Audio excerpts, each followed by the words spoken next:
exports done by the Department of Energy. This report was completed in September of 2023. Think about that date, 4 months before the pause and desire to initiate a study was announced. Because this study, longer, more exhaustive study than the one that was released more than a year later, showed that in all scenarios, the impact on natural gas prices domestically was negligible. And of course, as we become a natural gas exporting powerhouse, natural gas prices have gone one direction, down, and that global greenhouse gas emissions reductions would be reduced by increasing U.S. exports of LNG. These are obvious if you're an energy nerd and you think about numbers or whatever, but these conclusions were politically inconvenient for the previous administration, and truly shamelessly, the report was buried and never issued, and in fact denied the existence.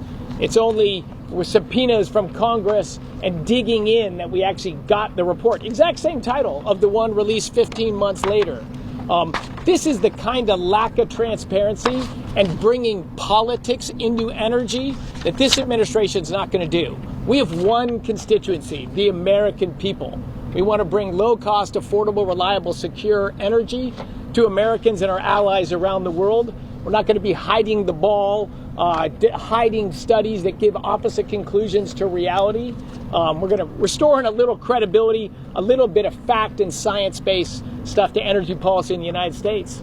And with that, I'll open Doug and I up for questions. Secretary Wright, Mr. Secretary, could you summarize what you heard about oil prices? What was the discussion on prices, and what concerns did you hear from the industry?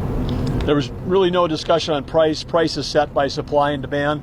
There's nothing we could say in that room that would change that one iota, and so it wasn't really a topic of discussion. But we did talk a lot about permitting, because one of the things that this industry has faced is the onslaught of regulation that was really had one goal in mind: to try to drive their business out of business. And story after story that Chris and I hear of people where the permitting process takes longer than the actual build process on critical infrastructure in our country. And this is unacceptable, because right now we're in an AI arms race against China. China is building enormous amounts of electricity. We've been shutting down baseload electricity in our country while they've been adding it.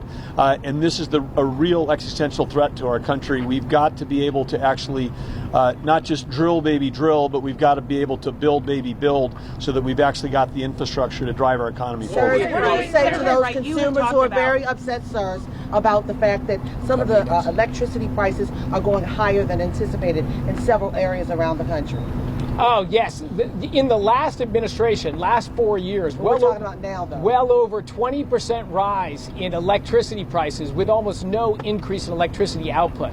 So we are moving urgently to reverse that trajectory, grow the supply of electricity, and stop the rise of electricity prices first, and ultimately push electricity prices down. When do you expect to see that shift, that change? As fast as possible, as fast as possible. Reversing 4 years of treading the wrong direction is taking some time, but you will be seeing impacts of this later this year, as soon as possible. I should go back to it. About $50 barrel of oil being a goal here. That's something that even Harold Hamm, a donor and supporter of this president, has said is a little too low for production. What's the balance that gets the president's goal of lowering energy costs, but also is sufficient for the industry to drill? Well, I don't think I've mentioned $50 oil before, because I've always said all commodities are supply and demand. What we can do is do everything we can to get barriers out of the way to grow supply. If you grow supply, that's the way you push prices down. And I think we've seen prices come down a little bit already in anticipation that it's going to be easier to produce energy in the United States, and it's going to be lower risk. That's our goal: increase supply. And I want to just add to that there is a cost to energy, and if we're using a proxy for one form of energy to be the price of a barrel of oil, is that our just back of the envelope feel in terms of the regulatory cost, whether it's permitting, whether it's frivolous lawsuits, whether it's protests, whether it's the challenges of building the linear infrastructure like a pipeline or a transmission line that get held up by even local or state regulations. that could be more than 10% of the cost, could be higher, 20% of the cost of energy. If we can reduce the regulatory burden, that's another way we can get prices down in this country, and it's one of the challenges that we're taking on. Gentlemen, on the topic. Impact are tariffs going to have on energy prices in the United States? The tariff dialogue is still ongoing.